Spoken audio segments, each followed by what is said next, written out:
চলুন আজ একটা নতুন ইংরেজি শব্দ শেখা যাক যেটা দিয়ে খুব ভয়ঙ্কর কিছু বোঝানো হয়। আচ্ছা, একটা ছোট গল্প ভাবা যাক। ধরুন পরীক্ষার ঠিক আগের রাত। একজন ছাত্র বা ছাত্রী ঘণ্টার পর ঘণ্টা ধরে অনেক খেটে পড়াশোনা করেছে। কিন্তু পরীক্ষার ফল যখন বেরোলো দেখা গেল তা খুবই খারাপ হয়েছে।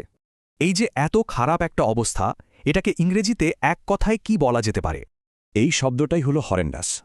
চলুন এর মানেটা একটু জেনে নেওয়া যাক। হরেন্ডাস মানে হলো এমন কিছু যা অত্যন্ত ভয়ঙ্কর, জঘন্য বা খুবই খারাপ।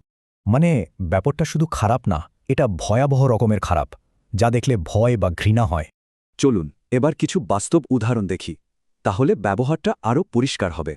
এই প্রথম বাক্যটা খেয়াল করুন, এখানে একটা মারাত্মক দুর্ঘটনার কথা বলা হচ্ছে।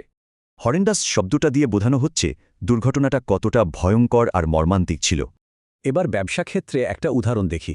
ধরুন একটা কোম্পানির অনেক বড় লোকসান হয়েছে। এই লোকসানটা এতটাই বেশি যে সেটা কোম্পানির জন্য একটা বিপর্যয়ের মতো, তাই এটা হরেন্ডাস।